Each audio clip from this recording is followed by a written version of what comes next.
घनसारपदीपेन दीपेन तमदनसिना तिलोकदीपं संबुद्धं पूजयामि तमोनुदं।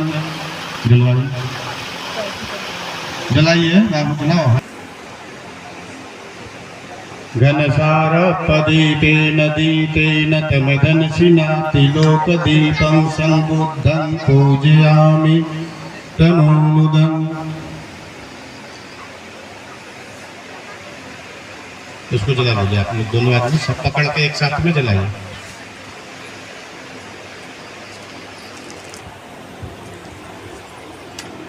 हाँ तुम लीजिए, आप भी लीजिए। आप लो बाबू, आप लोग भी लो। कहाँ गई बेटी? आओ इधर, आओ आगे आओ। लो फूल लो। गन्धगुडोपेतं एतं कुसुमसन्तति पूजयामि मुनिन्दस्य श्रीपादसदोरु। छोड़ दीजिए बुद्ध जी के पास में, बुद्ध जी के पास में छोड़ो।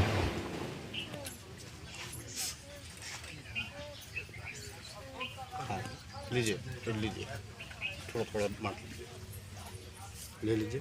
जब बच्चों को भी दे दीजिए। ले लो बेटा, हाथ जोड़ लीजिए, हाथ जोड़िए। इमाय धम्मानुधम्म पटिपत्या बुद्धं पूजयामि। इमाय धम्मानुधम्म पटिपत्या धम्मं पूजयामि। इमाय धम्मानुधम्म पटिपत्या संघं पूजयामि। छोड़ लीजिए बुद्ध जी के पास। एक बार और लीजिए, एक बार और लीजिए, लीजिए बच्चों को भी दीजिए। हाथ जोड़ो बड़ो।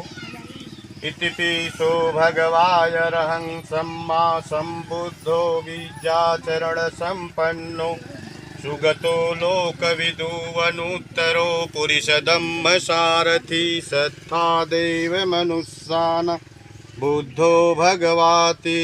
बुद्ध जी के पास।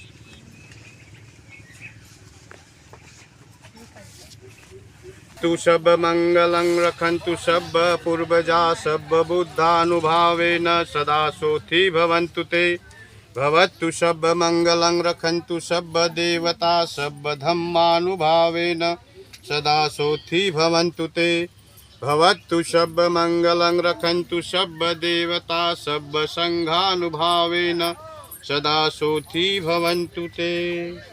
सब्बे सत्ता सुखी होन्तु सब्बे होन्तु च खेमिनो सब्बे भद्राणि पश्यन्तु मा किंचित् दुःखमागम। छोड़ दीजिए यहाँ गुड़िया मोरे दोनों हाथ। जो भी होगा कुछ धर्म दान कर देंगे आप संपन्न। जहाँ तक मेरी जानकारी है, गुड़िया मोर भी एक राष्ट्र समर्पित संस्था सम्राट अशोक क्लब, जिसका नाम आप सभी लोग जानते हैं, उससे प्रेरित होकर के सामाजिक कार्यों में भी वो जो है भाग लिया करती थी। अन्य कार्यक्रमों में उनका आवागमन हुआ करता था अपने पति रोहित कुमार मौर्य के साथ। और रोहित कुमार मौर्य जी वर्तमान में सम्राट अशोक क्लब जिला इकाई कैमूर के जो है अध्यक्ष हैं। इन सभी सम्राट अशोक क्लब के विचारधारा से, सम्राट अशोक क्लब के प्रेरणा से और सम्राट अशोक महान तथा तथागत गौतम बुद्ध के लोक कल्याणकारी कार्यों से प्रेरित होकर के उनके देहांतोपरांत गुड़िया मौर्य के पति माननीय रोहित मौर्य ने वहाँ तत्काल निर्णय लिया अपनी पत्नी का नेत्रदान करने के लिए,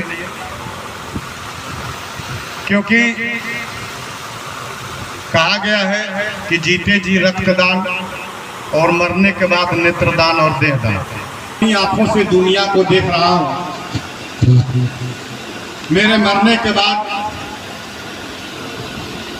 न तो मैं रहूंगा, न तो मेरे शरीर रहेंगे, न ही मेरे कोई अंग रहेंगे, लेकिन वो कितना अच्छा पल होगा, कितना सुनहरा पल होगा कि हमारे मरने के बाद भी हमें लोग देखें, हमारे अंगों को देखें, हमारे अंग किसी दूसरे को जीवन दान दें, हमारे आंखें किसी दूसरों के आंखों में जा करके फिर से दोबारा से दुनिया देखें, ये कैसा जीवन होगा, वो कैसा दिन होगा। और जिनके आंखों में जब वो आंखें लगेंगी और उनके परिवार थे, उस परिवार को मिलाया जाएगा। और जब ये परिवार, माननीय रोहित जी उस परिवार से, उस व्यक्ति से मिलेंगे जिनके आंखों में अंदर इनके पत्नी की आंखें लगी होंगी। सोचिए, अपनी आंखों से अपनी पत्नी की आंखों को देख सकेंगे, वो मरने के बाद भी जिंदा रहेगी। ये है तथागत गौतम बुद्ध और सम्राट अशोक महान के लोक कल्याणी कार्य, जिस कार्य को सम्राट अशोक क्लब से प्रेरित होकर के आज पूरे देश के सम्राट अशोक क्लब के कार्यकर्ता कर रहे हैं। और आज कहिए तो सच्ची श्रद्धांजलि देने के लिए यहाँ कार्यकर्ता और पूरे बिहार से ही नहीं, उत्तर प्रदेश से और अन्य प्रदेशों से भी यहाँ लोग उपस्थित हैं। सम्राट अशोक क्लब के पदाधिकारी कार्यकर्ता उपस्थित हैं गुड़िया मौर्य को सच्ची श्रद्धांजलि देने के लिए। आज आप लोग देखेंगे, आपके पीछे माननीय रोहित जी के जो घर है उसके उनके सामने जो है रक्तदान का भी शिविर लगाया गया है, रक्तदान करने के लिए, ब्लड डोनेट करने के लिए। सोचिए, जीते जी मैं अपने ब्लड से जी रहा हूँ, अपने खून से भी जी रहा हूँ, और हमारे 1 यूनिट ब्लड दे देने से, दान कर देने से किसी दूसरे को भी जीवन दान मिल सकता है। जिसको ब्लड आसानी से नहीं उपलब्ध होता, हम उसे आसानी से खून उपलब्ध करा करके उसका जीवन बचाने का कार्य करेंगे। और हमारा खून दूसरे के शरीर में, दूसरे के नसों में दौड़ेगा तो जो व्यक्ति जिंदा होगा आपके खूनों से, वो व्यक्ति कितना खुश होगा, उसका कितना मंगल होगा। तथागत गौतम बुद्ध और सम्राट अशोक महान के इसी लोक कल्याणकारी कार्यों से प्रेरित होकर के आज हम सभी गुड़िया मौर्य के श्रद्धांजलि कार्यक्रम में उपस्थित हैं। तो मैं आगे कोई भी कार्य करने से पहले हम चाहेंगे कि हम सभी अपने स्थान पर खड़ा होकर के गुड़िया मौर्य के याद में 2 मिनट का मौन रखेंगे। इसके बाद आगे जो भी कार्यक्रम होना है होता रहेगा और कोई यहाँ से जाएगा नहीं।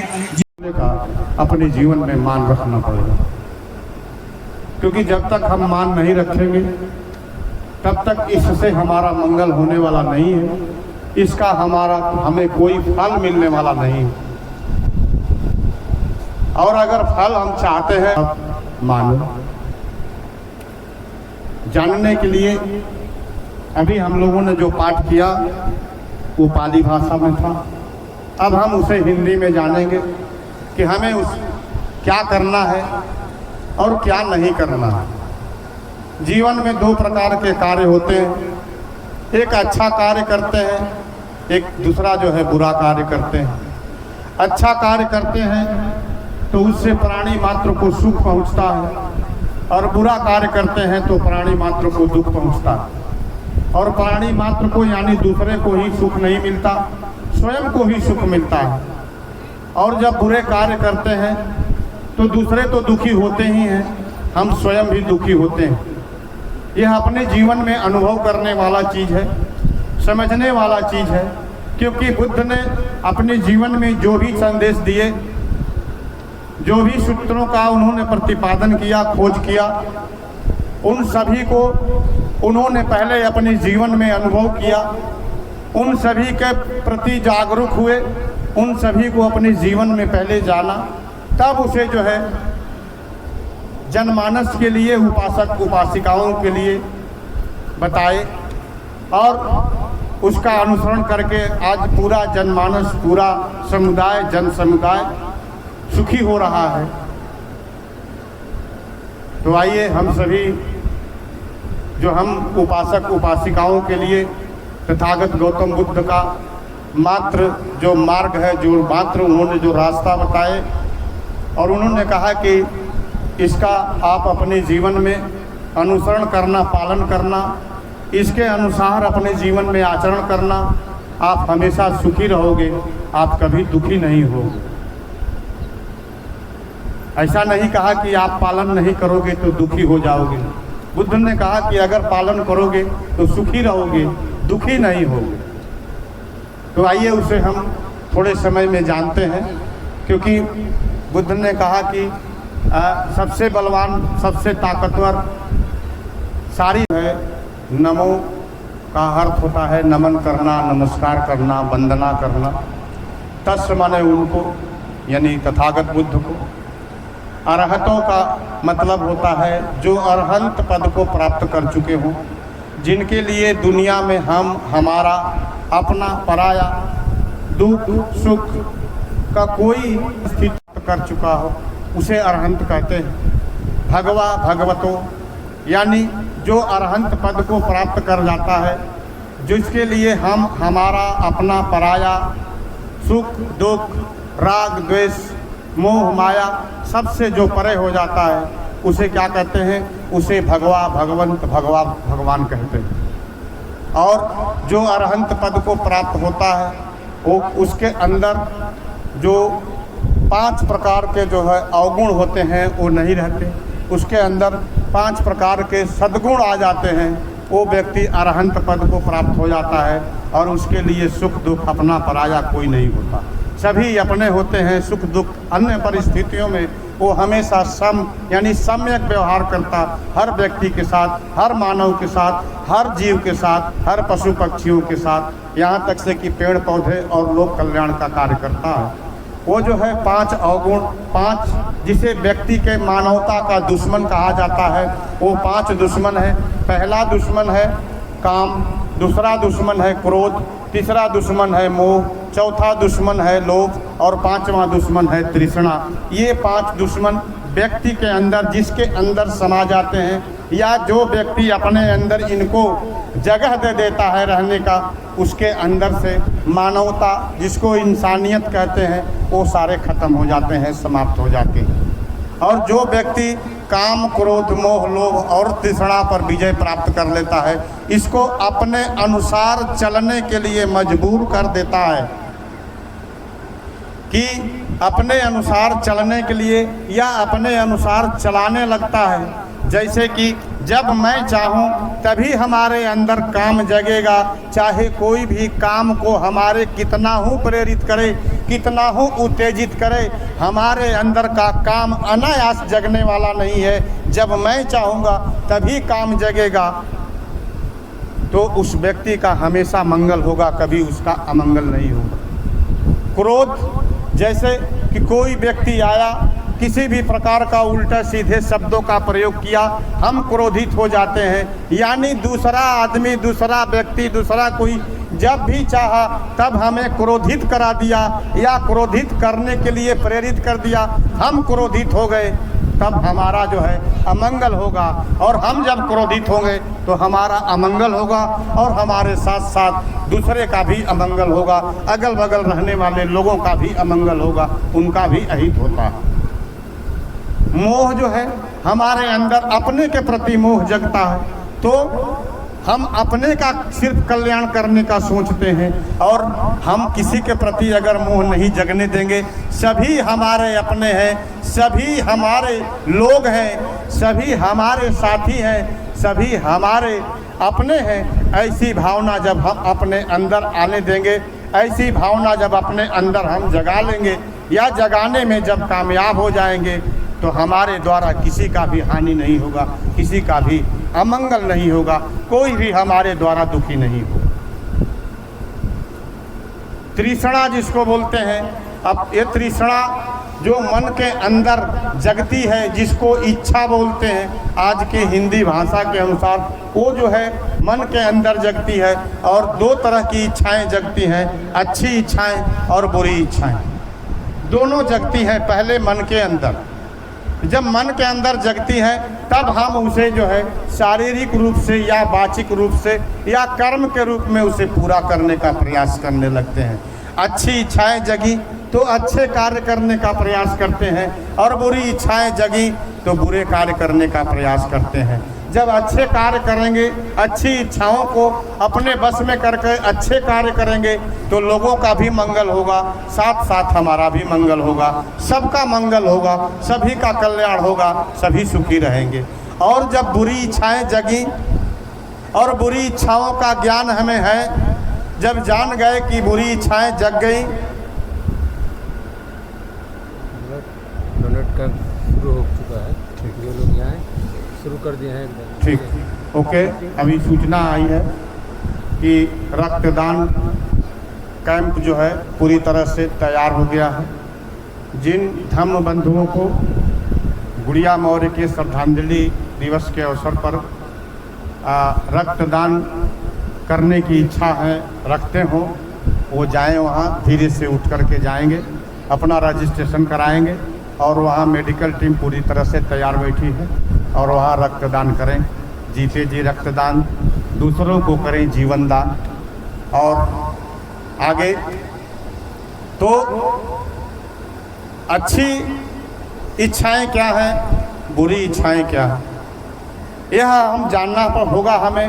और जब हम जान लेते हैं, तब जब बुरी इच्छाएं हमारे मन में जगती हैं तो हमें बुरी इच्छाओं को कंट्रोल करने का पावर जब आ जाए तो समझ जाइए कि आपके द्वारा दूसरों का मंगल होगा, दूसरों का कल्याण होगा, दूसरों का हित होगा। और जब बुरी इच्छाओं पर जब हम कंट्रोल नहीं कर पाएंगे तो उन बुरी इच्छाओं को भी पूरा करने का या उसे बुरी चीज़ों को प्राप्त करने का प्रयास करने लगते हैं। तब जब ऐसा प्रयास जब करेंगे तो उससे क्या होगा, दूसरों का अमंगल होगा, दूसरों का अहित होगा, दूसरे दुखी होंगे। और तथागत गौतम बुद्ध का धर्म ही है दूसरों को सुखी करने का, दूसरों किसी को दुखी नहीं करने का। वहाँ यहाँ तक से कि उन्होंने कहा कि आप दुखी हो जाओगे, ऐसा भी उन्होंने नहीं कहा। कहा कि आप ऐसा कार्य करो कि आप भी सुखी रहो, दूसरे भी सुखी रहें, आप भी दुखी ना हो, दूसरे भी दुखी ना हो।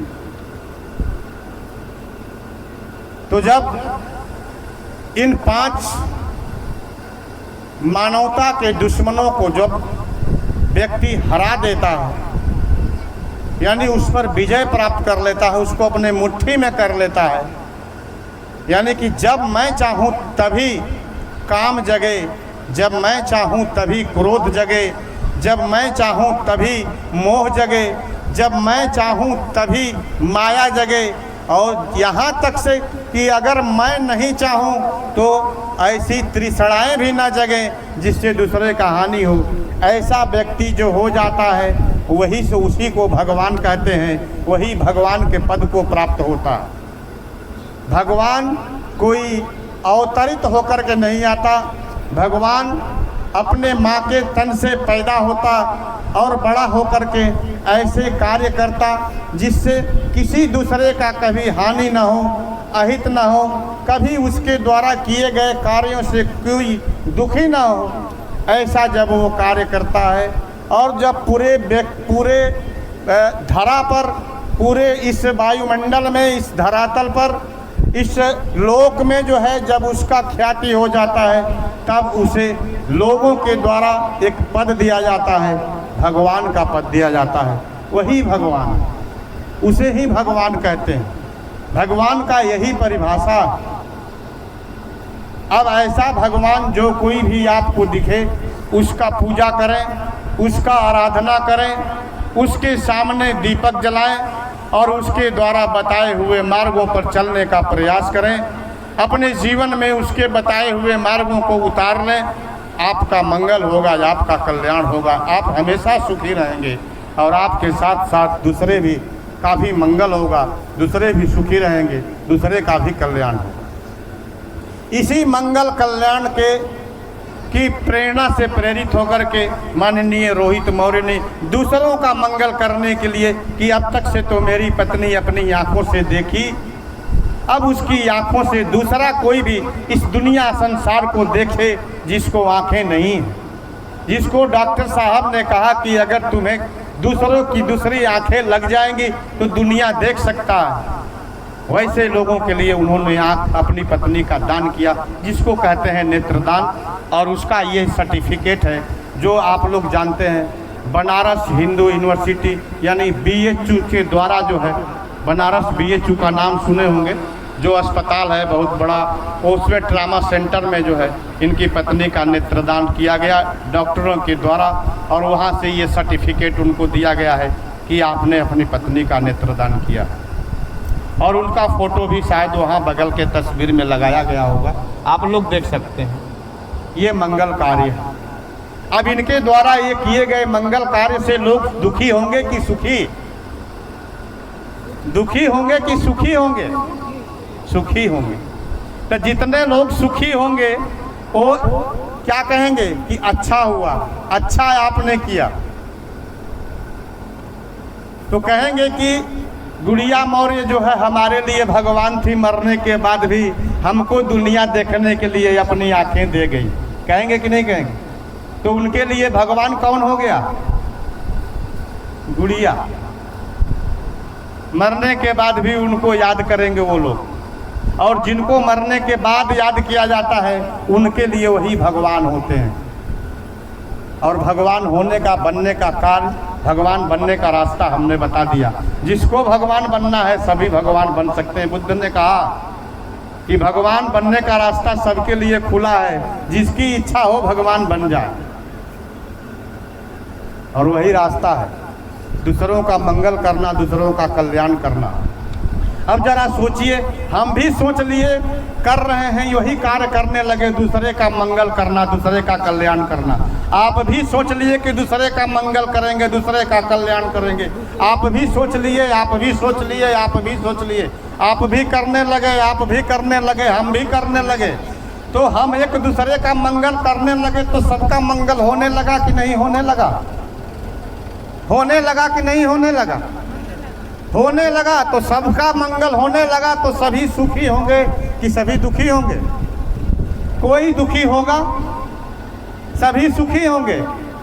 तो वो दिन कितना अच्छा होगा जब सभी सुखी होंगे, कोई किसी से दुखी नहीं होगा। और जब हम सुखी होंगे तो दावे के साथ कहता हूं कि इस पृथ्वी पर वायुमंडल में रहने वाले सारे जीव सुखी हो जाएंगे। इसीलिए बुद्ध का धम्म कहता है कि प्राणी मात्र का मंगल हो, व्यक्ति का नहीं, पशु पक्षियों का नहीं, पूरे प्राणी जगत का मंगल हो, सबका मंगल हो। और मंगल किससे होगा? बुद्ध के धम्म से होगा, बुद्ध के धम्म से होगा। और वही धम्म है काम, क्रोध, मोह, लोभ और तीसरा को अपने बस में कर लेना, अपनी मुट्ठी में कर लेना, उस पर विजय प्राप्त कर लेना। ऐसे जो भगवान होते हैं, इनके विचार, इनके दर्शन, इनके बताए हुए मार्ग हर काल में, भूतकाल में, वर्तमान काल में और भविष्य काल में उतने ही लाभकारी, मंगलकारी, हितकारी होते हैं। जितने भूतकाल में थे, जितने वर्तमान में हैं, उतने ही भविष्य काल में भी होंगे। क्योंकि यही सनातन सत्य है, यही सनातन सत्य है कि अगर हम दूसरों का मंगल करेंगे, दूसरों का हित करेंगे, दूसरों का रक्षा करेंगे, दूसरों को सुख देंगे, तो हमें भी वही मिलेगा, हमें भी वही मिलेगा। हम दूसरों को प्रेम देंगे, दूसरों को प्यार देंगे, तो आपको हमको क्या मिलेगा? प्यार ही मिलेगा ना, प्यार ही मिलेगा, दुत्कार नहीं मिलेगा, निरादर नहीं मिलेगा, आदर ही मिलेगा। दूसरों को आदर देंगे तब, और दूसरों को दुख दोगे, दूसरों को निरादर करेंगे, दूसरों को कष्ट देंगे, तो हमें क्या मिलेगा? कष्ट ही मिलेगा, सुख नहीं मिल सकता। और ये सिर्फ जीव पर ही निर्भर नहीं करता, ये निर्जीव पर भी निर्भर करता है, निर्जीव पर भी निर्भर करता है। जैसे निर्जीव का मतलब ये क्या है? ये सजीव है कि निर्जीव है? निर्जीव है ना। अभी बताइए कि इस चश्मा को हम जितना प्यार से अच्छा से सजा संवार करके दुलार से रखेंगे, वो हमारा उतना ही सेवा करेगा कि नहीं करेगा? हमको भी सुख देगा कि नहीं देगा? देगा ना। अगर हम इसको पटक के मारेंगे, फोड़ेंगे, तोड़ेंगे, कूचेंगे तो ये क्या करेगा? हमारा सेवा करेगा? नहीं करेगा। हमको सुख देगा, कहेगा ले जब हमको फोड़ दिया तो तू आनर हो जो, बोलेगा कि नहीं? वो बोलेगा, भले हमको सुनने का पावर हो चाहे ना। तो ये जीव पर ही निर्भर नहीं करता, निर्जीव पर भी निर्भर करता। निर्जीव भी आचरण करेंगे आपके साथ वैसा ही जैसा आप उनके साथ आचरण करेंगे। किसी को किसी का बुरा आचरण स्वीकार होता है, अच्छा लगता है। कोई गाली देता है तो किसी को अच्छा लगता है? बोलिए, हाथ उठाइए। अच्छा लगता है? नहीं अच्छा लगता। तो हम क्यों गाली देते हैं दूसरे को? जब हमें गाली अच्छा नहीं लगता तो हम दूसरे को गाली क्यों देंगे? और जब हम गाली देंगे दूसरे को तो दूसरा क्या देगा हमें? फिर भी अगर हम धम्म के अनुयायी हैं, बुद्ध के अनुयायी हैं, अगर किसी विशेष परिस्थिति में कोई अगर हमें उस प्रकार का कोई एक गाली भी दे दिया तो भी हमें उसे प्यार से बात करने का प्रयास करना चाहिए, क्योंकि बुद्ध ने कहा है बैर से बैर को समाप्त नहीं किया जा सकता। बैर से बैर को समाप्त नहीं किया जा सकता। अगर कोई व्यक्ति हमारे प्रति बैर रखता है तो उसे प्रेम से ही जीता जा सकता है। और इसी बात को बाद के लोगों ने कहा कि 2.5 अक्षर प्रेम का पढ़े सो पंडित होए। प्रेम का पंडित का मतलब वो नहीं, पंडित का मतलब विद्वान बोला जाता है, व्यवहारिक आचरण युक्त बोला जाता है। जो दूसरों को सुख दे सके उसको पंडित बोला जाता है। पंडित कोई जाति नहीं है, पंडित कोई धर्म नहीं है।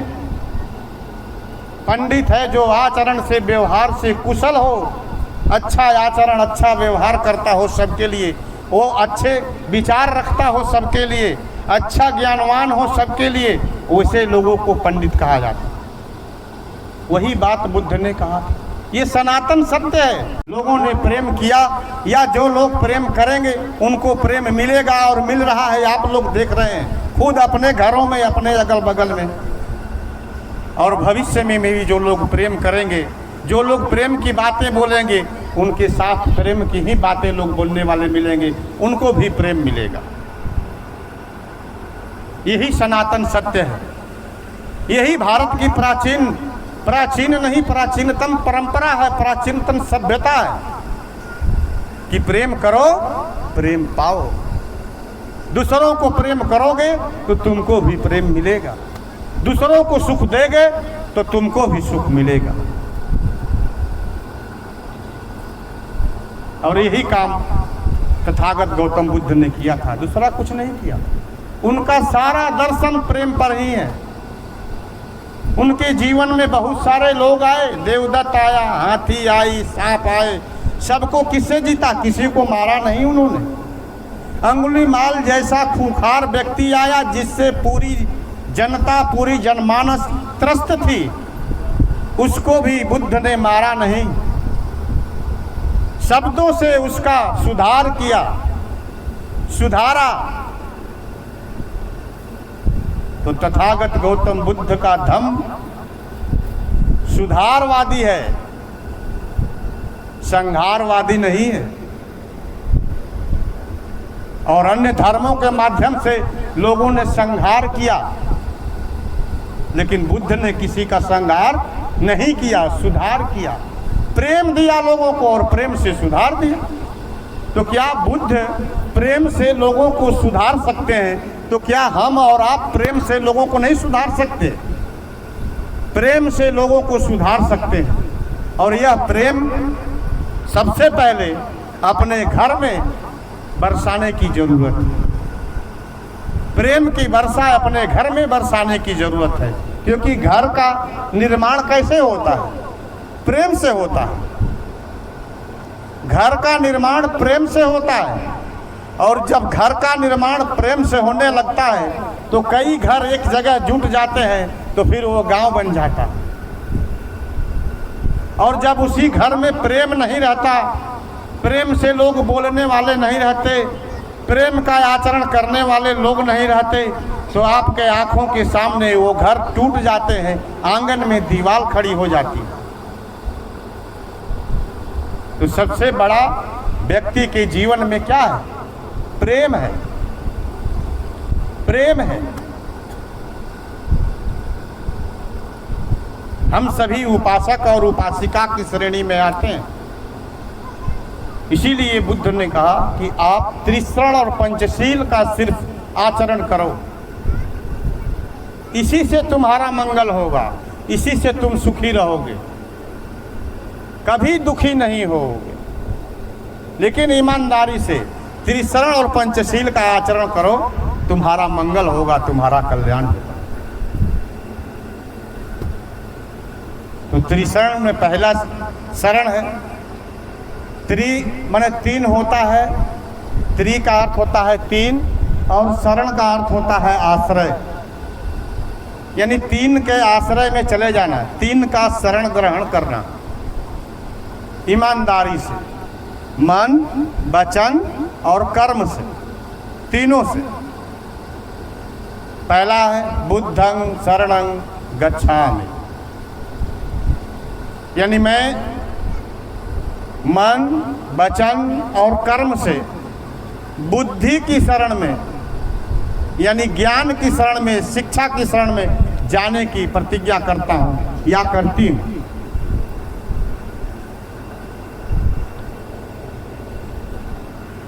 तथागत बुद्ध ने यह बात कही। कब कहा था इन्होंने?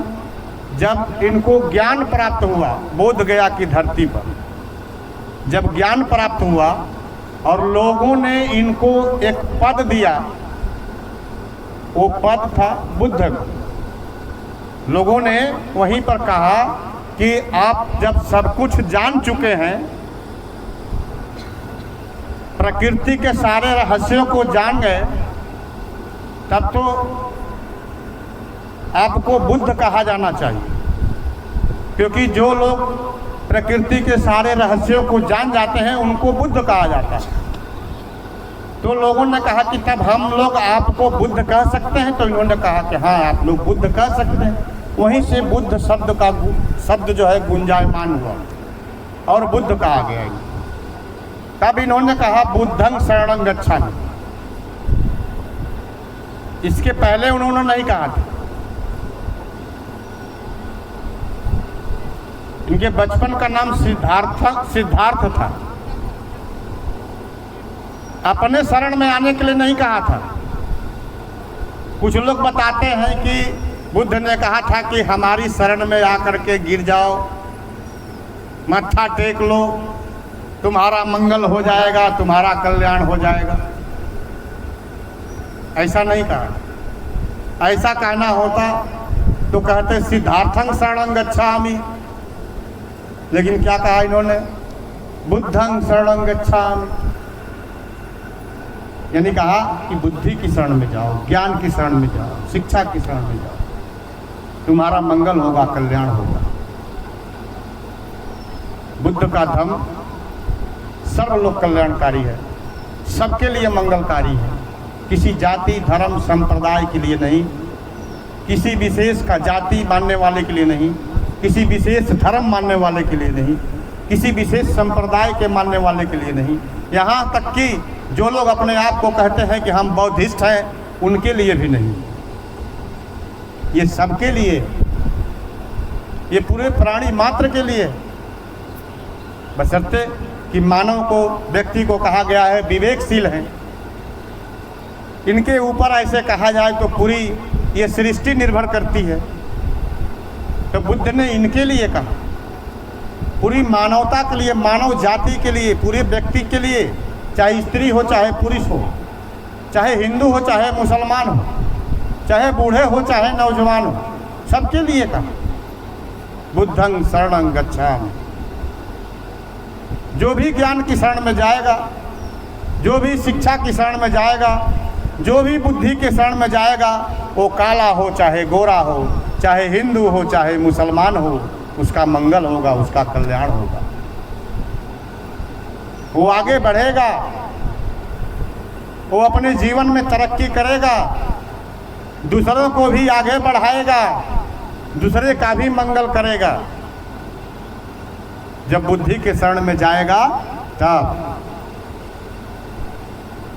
और सभी को आज जाना पड़ रहा है, सभी आज बुद्ध के मार्गों पर चलने के लिए मजबूर हैं। और आज नहीं जो बाकी हैं, आज नहीं तो कल चलेंगे भी। और पूरी दुनिया बुद्ध के मार्गों पर चल करके विकास के चरमोत्कर्ष पर है, अपना मंगल करते हुए दूसरों का भी मंगल कर रहा है। उसी प्रकार दूसरा शरण है धम्मं शरणं गच्छामि। धम्म का अर्थ विचार होता है, मार्ग होता है, रास्ता होता है। कुछ लोग आज धम्म का अर्थ धर्म बता लेते हैं। धर्म भी हो सकता, लेकिन जो वर्तमान में धर्म का जो चित्रण किया गया है, जो धर्म की जो परिभाषा बताई जा रही है, जो धर्म का आचरण बताया जा रहा है, वो धर्म नहीं हो सकता। धर्म बिल्कुल अलग है। धर्म कहता है कि हमारे अनुसार तुमको आचरण करना पड़ेगा, हमारे अनुसार तुम्हें जीवन जीना पड़ेगा, तब तुम्हारा मंगल हो सकता है।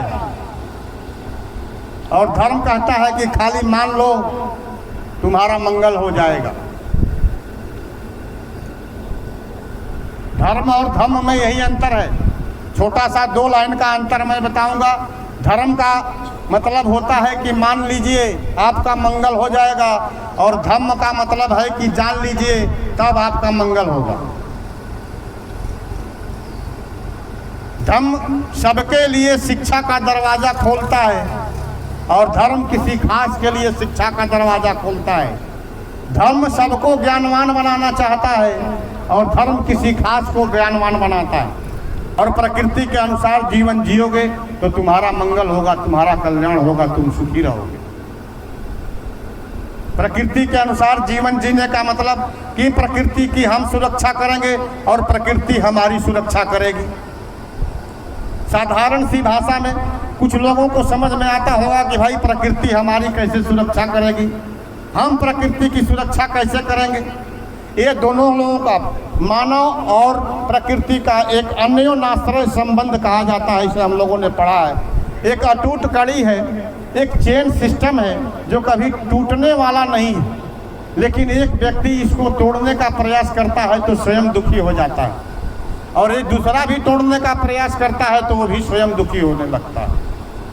जैसे थोड़े सा एक उदाहरण से हम समझाएंगे आपको। सभी लोग जानते हैं हमारा संबंध प्रकृति से कैसे। प्रकृति ही हमारा सब कुछ है, प्रकृति वही हमारे लिए भगवान। भगवान का मतलब हम यही समझते हैं ना कि जो जीवन देता है, जो जीवन देता है। जीवन देने वाले 2 तरह के लोग हैं, एक प्रत्यक्ष रूप से जीवन देने वाले हैं, एक परोक्ष रूप से जीवन देने वाले। प्रत्यक्ष रूप से जीवन देने वाले कौन हैं? माता पिता, माता पिता। और परोक्ष रूप से जीवन देने वाले जिसको हम अनुभव करते हैं, लेकिन जो व्यक्ति उस तरह का अनुभव करने वाला होगा वो जानेगा कि परोक्ष रूप से जीवन कहाँ से मिलता है। ये गुड़िया मौर्य जिंदा रहते हैं कैसे का स्मृति से गुड़िया मौर्य का पानी मिले, निर्माण देहांत 18/4/2025 को हुआ था। सब मिले, लेकिन उन्हीं के नहीं मिलेगा तो जिंदा रहेंगे। श्रद्धांजलि संस्कार कार्यक्रम आज हो रहा है। सांस उनके नहीं ग्राम मिलेगी तो जिंदा रहेंगे, अहिवास कैमूर नहीं भगवा रहेंगे। बिहार। और उस सांस में हम लोग क्या लेते हैं? ऑक्सीजन, ऑक्सीजन लेते हैं। वो ऑक्सीजन कहाँ से मिलता है? प्रकृति से, पेड़ पौधों से मिलता है।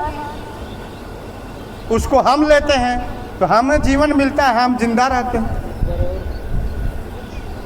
भीड़ तो लगी हुई है भाई।